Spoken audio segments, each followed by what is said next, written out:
dimanapun Anda berada. Mudah-mudahan kita diberikan Allah Subhanahu wa taala segala hal yang dapat menguatkan keimanan kita, juga keistiqomahan kita, Amin ya Allah, kesemangatan ya kita Rabbal dalam alamin. kita berislam, dalam kita beriman, bertauhid dan berihsan. Alhamdulillah hari ini di dalam surat Al-Ikhlas ini.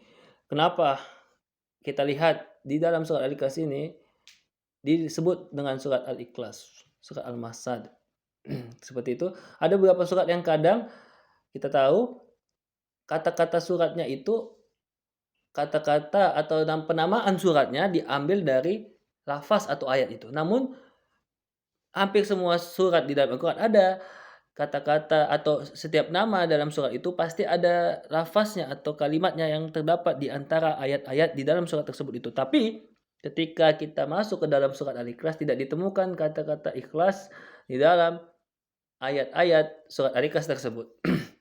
Maka dari sini para ulama mengkajinya, memahaminya bahwa intinya ada filosofi hikmahnya di mana ketika kita mengatakan atau kita disuruh Allah diperintahkan untuk ikhlas, jangan sampai kita menyebut keikhlasan tadi. Ketika ditanya sedekah kita ini ikhlas nggak ini Pak? Ketika Ustaz Heri, mana Ustaz ikhlas nggak Ustaz? Maka jawabannya apa? Jawabannya sesungguhnya wallahu a'lam. Mudah-mudahan ini menjadi amalku. Kalau kita bilang insya Allah ini ikhlas, kemungkinan besar mungkin itu terpaksa atau tidak ikhlas. Jadi kata-kata ikhlas atau keikhlasan itu bukan untuk disebutkan, bukan untuk diucapkan.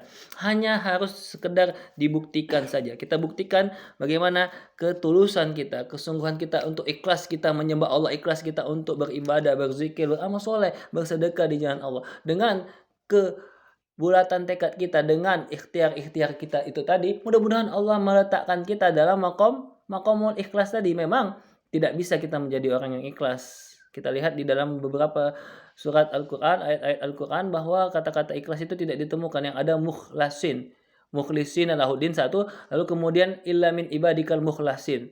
Kecuali hamba-hambaku yang diikhlaskan, bukan hamba-hamba yang ikhlas. Karena yang tahu kita itu ikhlas atau tidak, yang tahu kita itu beriman atau tidak, yang tahu kita itu berisan atau tidak, kesimpulannya atau catatannya hanya di sisi Allah Subhanahu wa taala. Kita tidak bisa mengatakan kita ini bertakwa, kita ini muhsin atau orang muslim.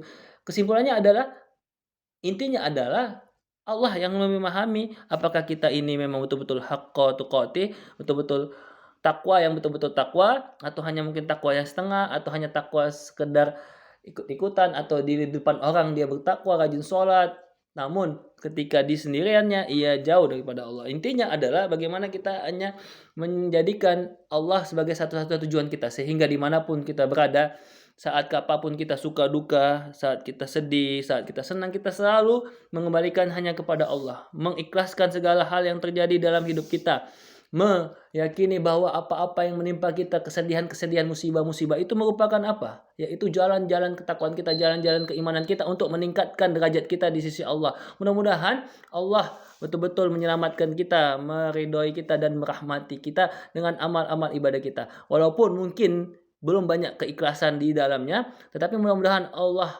anggap itu sebagai suatu usaha kita menuju ikhlas.